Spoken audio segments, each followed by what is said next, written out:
श्री शिव पुराण महात्म्य अथ षष्ठोध्याय। शिव पुराण की श्रवण की विधि। शिव पुराण के श्रवण की विधि। शौनक उवाच। सूत सूत महाप्राज्ञ व्यास शिष्य नमोस्तुते। धन्यस्तं शैववर्योऽसि वर्णनीय महद्गुणः। श्रीमच्छिवपुराणस्य श्रवणस्य विधिं वद। येन सर्वं लभेच्छ्रोता संपूर्णं फलमुत्तमम्। शौनक जी बोले, हे महाप्राज्ञ, हे व्यास शिष्य, हे सूत जी, आपको नमस्कार है। आप धन्य हैं और शिव भक्तों में श्रेष्ठ हैं। आपके महान गुण वर्णन करने योग्य हैं। अब आप कल्याणमय शिव पुराण के श्रवण की विधि बतलाइए, जिससे सभी श्रोताओं को संपूर्ण उत्तम फल की प्राप्ति हो सके। सूतवाच। अथ ते संप्रवक्ष्यामि संपूर्ण फल हेतवे विधिं शिव पुराणस्य शौनक श्रवणे मुने। सूत जी बोले, हे शौनक, हे मुने, अब मैं आपको संपूर्ण फल की प्राप्ति के लिए शिव पुराण के श्रवण की विधि बता रहा हूँ। दैवज्ञं च समाहूय संतोष्य च जनान्वितः मुहूर्तं शोधयेच्छुद्धं निर्विघ्नेन समाप्तये। वार्ता प्रेष्या प्रयत्नेन देशे च सा शुभा भविष्यति कथा शैवी आगंतव्यं शुभार्थिभिः। सर्वप्रथम किसी ज्योतिषी को बुलाकर दान मान से संतुष्ट करके अपने सहयोगी लोगों के साथ बैठकर बिना किसी विघ्न बाधा के कथा की समाप्ति होने के उद्देश्य से शुद्ध मुहूर्त का अनुसंधान कराए। तदनंतर प्रयत्नपूर्वक देश देश में स्थान स्थान पर यह शुभ संदेश भेजे कि हमारे यहाँ शिव पुराण की कथा होने वाली है। अपने कल्याण की इच्छा रखने वाले लोगों को उसे सुनने के लिए अवश्य पधारना चाहिए। दूरे हरि कथा केचित् दूरे शंकर कीर्तनाः स्त्रियः शूद्रादयो ये च बोधस्तेषां भवेत्यतः। देशे देशे शाम्भवाये कीर्तनश्रवणोत्सुकाः तेषामानयनं कार्यं तत्प्राकारार्थमादरात्। कुछ लोग भगवान श्री हरि की कथा से बहुत दूर पड़ गए हैं। कितने ही स्त्री शूद्र आदि भगवान शंकर के कथा कीर्तन से वंचित रहते हैं। उन सबको भी सूचना हो जाए, ऐसा प्रबंध करना चाहिए। देश देश में जो भगवान शिव के भक्त हों तथा शिव कथा के कीर्तन और श्रवण के लिए उत्सुक हों, उन सबको आदरपूर्वक बुलवाना चाहिए। भविष्यति समाजोत्र साधूनां परमोत्सवः पारायणे पुराणस्य शैवस्य परमाद्भुतः। श्रीमच्छिवपुराणाः वरस्मापानाय चादरात् आयान्त्वरं भवन्तश्च कृपया प्रेम तत्पराः।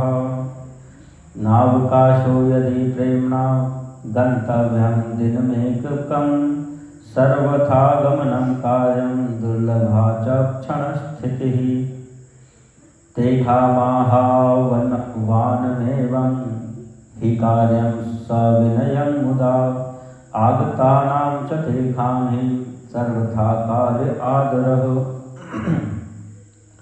उन्हें कहलाना चाहिए कि यहाँ सत्पुरुषों को आनंद देने वाला समाज तथा अति अद्भुत उत्सव होगा, जिसमें शिव पुराण का पारायण होगा। श्री शिव पुराण की रसमय कथा का श्रवण करने हेतु आप लोग प्रेम पूर्वक शीघ्र पधारने की कृपा करें। यदि समय का अभाव हो तो प्रेम पूर्वक एक दिन के लिए भी आइए। आपको निश्चय ही आना चाहिए, क्योंकि इस कथा में क्षण भर के लिए बैठने का सौभाग्य भी दुर्लभ है।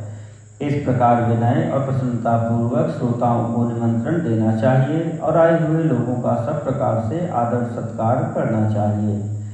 शिवालये च तीर्थे वा वने वा गृहेऽथवा कार्यं शिवपुराणस्य श्रवणस्थलमुत्तमम्। शिव मंदिर में, तीर्थ में, वन प्रांत में अथवा घर में शिव पुराण की कथा सुनने के लिए उत्तम स्थान का निर्माण कराना चाहिए। कार्यं संशोधनं भूमेर्लेपनं धातुमण्डनं विचित्रा रचना दिव्या महोत्सव पुरस्सरम् ग्रहोपस्करमुद्धृत्य निखिलं तद्योग्यकम् एकान्ते ग्रहकोणे चादृश्ये यत्नान्निवेशयेत्। कथा भूमि को लीप कर शोधन करना चाहिए तथा धातु आदि से उस स्थान को सुशोभित करना चाहिए। महोत्सव के साथ साथ वहाँ अद्भुत तथा सुंदर व्यवस्था कर लेनी चाहिए। कथा के लिए अनुपयोगी घर के सामान को हटाकर घर के किसी एकांत कोने में सुरक्षित रख देना चाहिए। कर्तव्यो मंडपोत्युच्चैः कदली स्तंभ मंडितः फलपुष्पादिभिः सम्यग् विश्वग्वैतानराजितः चतुर्दिक्षु ध्वजारोपः सपताकः सुशोभनः सुभक्तिः सर्वथा कार्या सर्वानंद विधायिनी। केले के खंभों से सुशोभित एक ऊंचा कथा मंडप तैयार कराए, उसे सब ओर फल पुष्प आदि से तथा सुंदर चंदोवे से अलंकृत करे और चारों ओर ध्वजा पताका लगाकर तरह तरह के सामानों से सजाकर सुंदर शोभा संपन्न बना दे। भगवान शिव के प्रति सब प्रकार से उत्तम भक्ति करनी चाहिए, क्योंकि वही सब तरह से आनंद का विधान करने वाली है। संकल्प्यमासनं दिव्यं शंकरस्य परात्मनः वक्तुश्चापि तथा दिव्यमासनं सुख साधनम। परमात्मा भगवान शंकर के लिए दिव्य आसन का निर्माण कराना चाहिए तथा कथावाचन के लिए भी एक ऐसा दिव्य आसन बनाना चाहिए जो उनके लिए सुखद हो सके। श्रोत्राणां कल्पनीयानि सुस्थलानि यथार्हतः अन्येकां च स्थलान्येव साधारणतया मुने। हे मुने, नियम पूर्वक कथा सुनने वाले श्रोताओं के लिए भी यथा योग्य सुंदर स्थानों की व्यवस्था करनी चाहिए। अन्य लोगों के लिए भी सामान्य रूप से स्थान बनाने चाहिए। विवाहे यादृशं चित्तं तादृशं कार्यमेव हि अन्या चिंता विनिर्वार्या सर्वा शौनक लौकिकी। हे शौनक जी, विवाहोत्सव में जैसी उल्लासपूर्ण मन स्थिति होती है वैसे ही इस कथोत्सव में रखनी चाहिए। सब प्रकार की दूसरी लौकिक चिंताओं को भूल जाना चाहिए। उदंग मुखो भवेद वक्ता श्रोता प्राग्वतनस्तथा व्युत्क्रमः पादयोर्गेयो विरोधो नास्ति कश्चन। अथवा पूर्वदिग्गेया पूज्य पूजक मध्यतः अथवा सम्मुखे वक्तुः श्रोतृणामाननं स्मृतम्। वक्ता उत्तर दिशा की ओर मुख करे तथा श्रोतागण पूर्व दिशा की ओर मुख करके पालथी लगाकर बैठें। इस विषय में भी कोई विरोध नहीं है कि पूज्य पूजक के बीच पूर्व दिशा रहे अथवा वक्ता के सम्मुख श्रोताओं का मुख रहे, ऐसा कहा गया है। व्यासासन समारूढ़ो यदा पौराणिको द्विजः असमाप्तौ प्रसंगस्य नमस्कुर्यान् कस्यचित्। बालो युवात् वृद्धो वा दरिद्रो वापि दुर्बलः पुराणज्ञः सदा वन्द्यः पूज्यश्च सुकृतार्थिभिः। पौराणिक वक्ता व्यासासन पर जब तक विराजमान रहें तब तक प्रसंग समाप्ति के पूर्व किसी को नमस्कार नहीं करना चाहिए। पुराण का विद्वान वक्ता चाहे बालक, युवा, वृद्ध, दरिद्र अथवा दुर्बल जैसा भी हो, पुण्य चाहने वालों के लिए सदा वंदनीय और पूज्य होता है। नीच बुद्धिं न कुर्वीत पुराणज्ञे कदाचन यस्य वक्त्रोद्गता वाणी कामधेनु शरीरिणां। गुरुवा सन्ति बहवो जन्मतो गुणतश्च वै परो गुरु पुराणज्ञस्तेखा मध्य विषेखतः। जिसके मुख से निकली हुई वाणी देहधारियों के लिए कामधेनु के समान अभीष्ट फल देने वाली होती है, उस पुराण वेत्ता वक्ता के प्रति तुच्छ बुद्धि कभी नहीं करनी चाहिए। संसार में जन्म तथा गुणों के कारण बहुत से गुरु होते हैं, परंतु उन सब में पुराणों का ज्ञाता विद्वान ही परम गुरु माना गया है।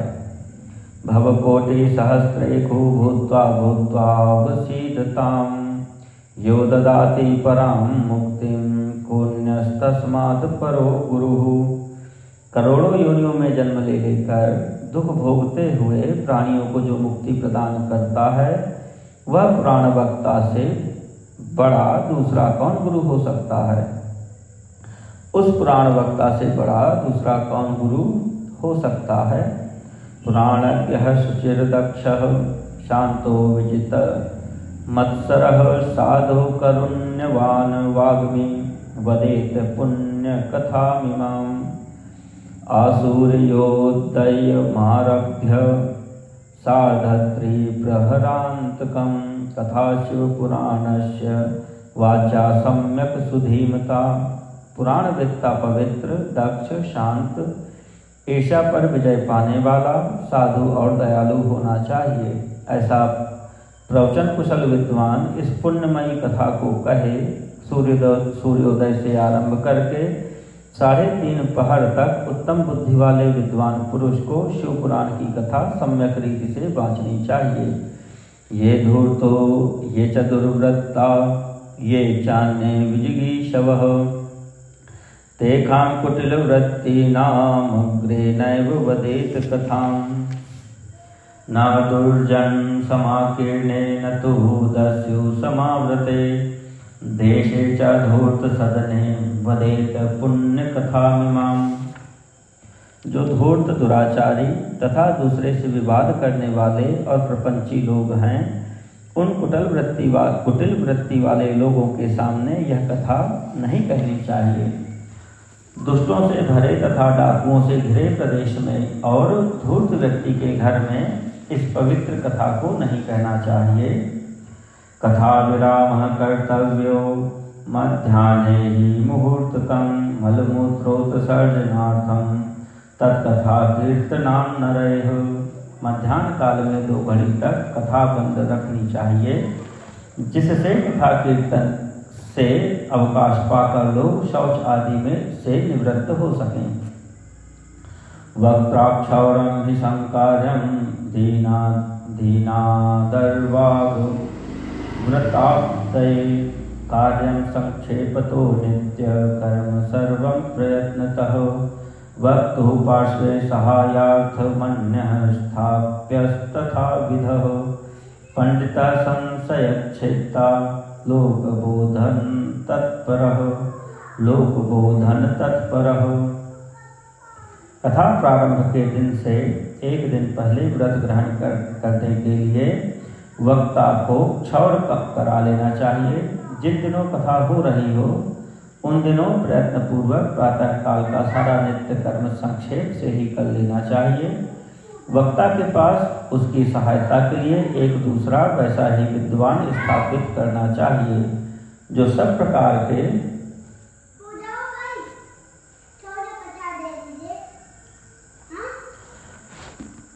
जो लोगों को समझाने में कुशल हो। कथा विघ्न विनाशार्थं गणनाथं प्रपूजयेत कथाधीशं शिवं भक्त्या पुस्तकं च विषेकतः। कथां शिवपुराणस्य शृणुयादादरात् सुधीः श्रोतासु विधिना शुद्धः शुद्धचित्तः प्रसन्नधीः। कथा में आने वाले विघ्नों की निवृत्ति के लिए गणेश जी का पूजन करें। कथा के स्वामी भगवान शिव की तथा विशेषतः शिव पुराण ग्रंथ की भक्ति भाव से पूजा करें। तत्पश्चात उत्तम बुद्धि वाला श्रोता विधिपूर्वक तन मन से शुद्ध एवं प्रसन्न चित्त हो आदरपूर्वक शिव पुराण की कथा सुने।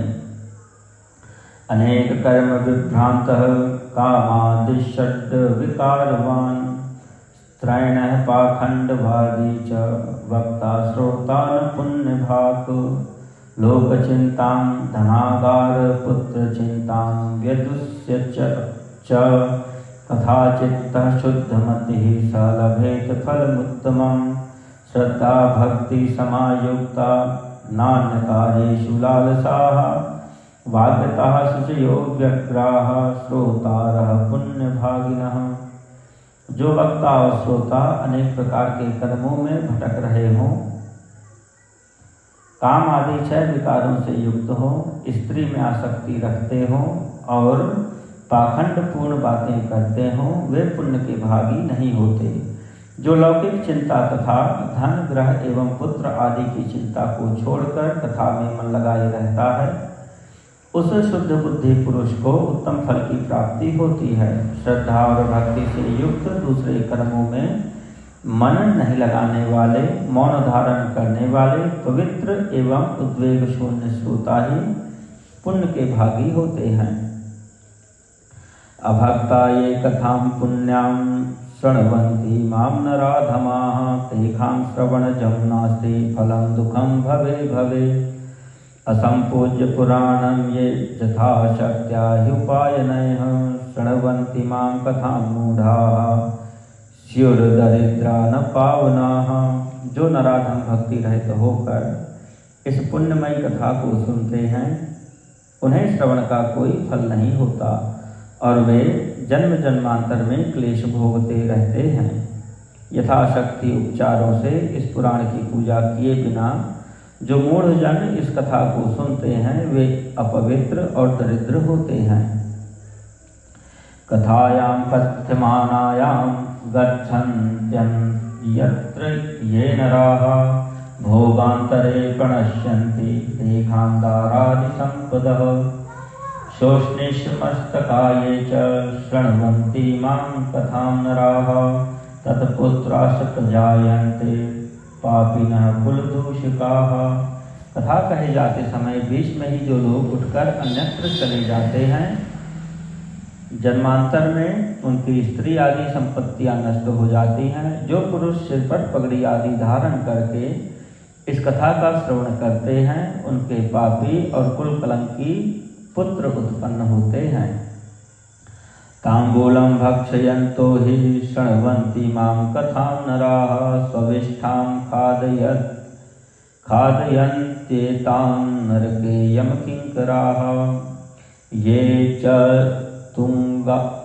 तुङ्गासनारूढाः शृण्वन्ति मां कथां नराः भुक्त्वा ते नरकान् सर्वान् ततः काका भवन्ति। जो पुरुष पान चबाते हुए इस कथा को सुनते हैं, उन्हें नरक में यमदूत उनकी ही विष्ठा खिलाते हैं। जो लोग ऊंचे आसन पर बैठकर इस कथा का श्रवण करते हैं, वे समस्त नरकों को भोग कर काक योनि में जन्म लेते हैं। ये वीराद्यासनारूढ़ाः शृण्वन्ति मां कथां शुभां भुक्त्वा ते नरकान् सर्वान् विषवृक्षा भवन्ति वै। असंप्रणम्य वक्तारं कथां शृण्वन्ति ये नराः भुक्त्वा ते नरकान् सर्वान् भवन्त्यर्जुनपादपाः। अनातुराः शयाना ये शृण्वन्ति मां कथां नराः भुक्त्वा ते नरकान् सर्वान् भवन्त्यजगरादयः। वक्तु समासनारूढ़ा ये शृण्वन्ति कथामिमां गुरुतल्पसमं पापं प्राप्यते नारकैः सदा। जो लोग वीरासन आदि में बैठकर इस शुभ कथा को सुनते हैं, वे अनेकों नरकों को भोग कर वृक्ष का जन्म पाते हैं। कथा सुनने वाले पौराणिक को अच्छी प्रकार प्रणाम किए बिना जो लोग कथा सुनते हैं, वे सभी नरकों को भोग कर अर्जुन वृक्ष बनते हैं। रोग युक्त न होने पर भी जो लोग लेटकर यह कथा सुनते हैं, वे सभी नरकों को भोग कर अंत में अजगर आदि योनियों में जन्म लेते हैं। वक्ता के समान ऊंचाई वाले आसन पर बैठकर जो इस कथा का श्रवण करते हैं, उन नागी लोगों को गुरुशैया पर शयन करने जैसा पाप लगता है। ये निन्दन्ति च वक्तारं कथां चेमां सुपावनीं भवन्ति शुनका भुक्त्वा दुःखं जन्मशतं हिते। कथायां वर्तमानायां दुर्वादं ये वदन्ति भुक्त्वा ते नरकान् घोरान् भवन्ति गर्दभास्ततः।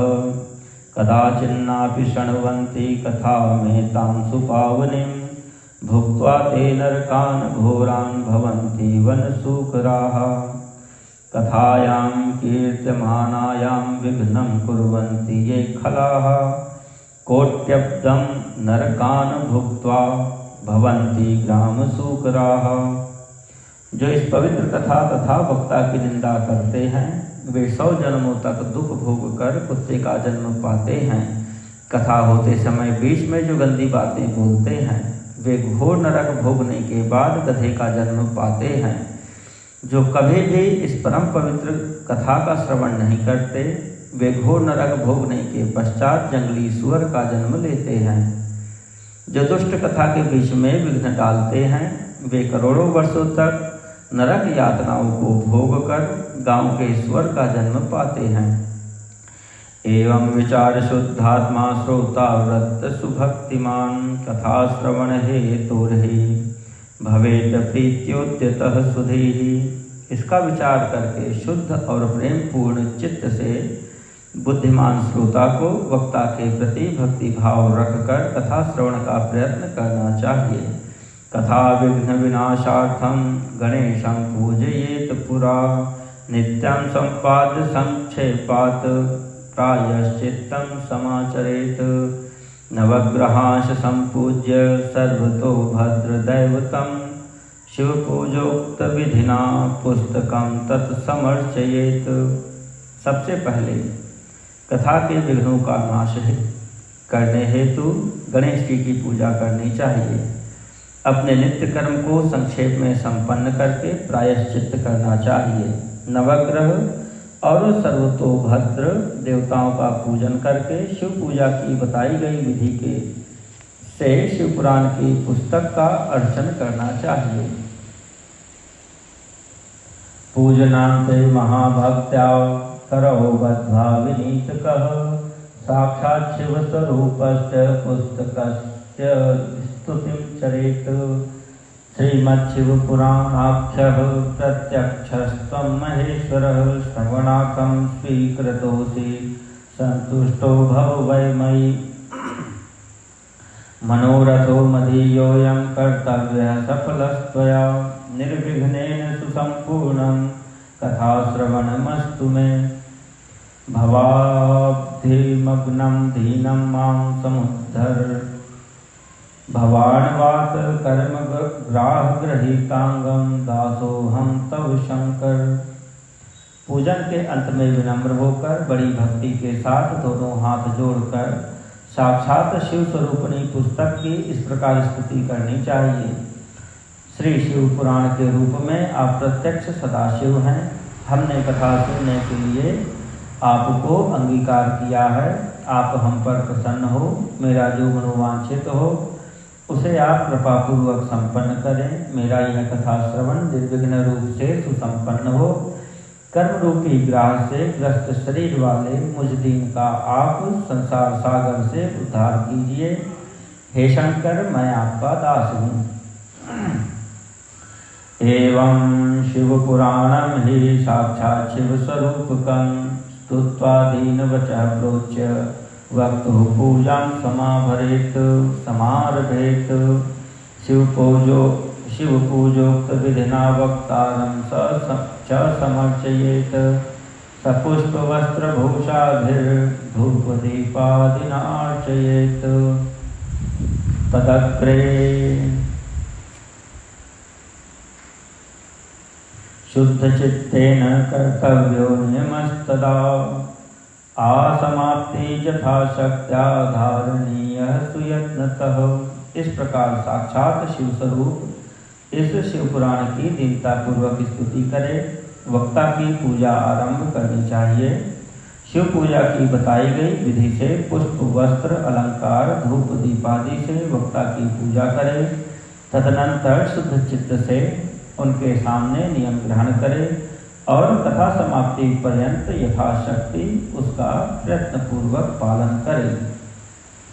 व्यासरूप प्रबोधाग्र्य शिव शास्त्र विशारद एतत् कथा प्रकाशेन मदज्ञानं विनाशय वर्णं पंचविप्राणां कार्यं वैकस्य भक्तितः शिवपञ्चार्ण मंत्रस्य जपः कार्यश्च तैः सदा।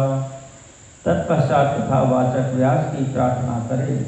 हे व्यास जी के समान ज्ञानी श्रेष्ठ शिव शास्त्र के मर्मज्ञ ब्राह्मण देवता, आप इस कथा के प्रकाश से मेरे अज्ञानांधकार को दूर करें। भक्तिपूर्वक 5 अथवा 1 ब्राह्मण का वर्णन करें और उनके द्वारा शिव पंचाक्षर मंत्र ओम नमः शिवाय का जप कराए। इत्युक्तस्ते मुने भक्त्या कथा श्रवण सद्विधि श्रोतॄणां चैव भक्तानां किमन्यत् श्रोतुमिच्छसि। हे मुने, इस प्रकार मैंने भक्त श्रोताओं द्वारा भक्तिपूर्वक कथा श्रवण की उत्तम विधि आपको बता दी। अब आप और क्या सुनना चाहते हैं? इति श्री स्कांदे शिवपुराणे शिवपुराण महात्म्ये श्रवण विधि वर्णनम नाम 6ष्ठोऽध्यायः।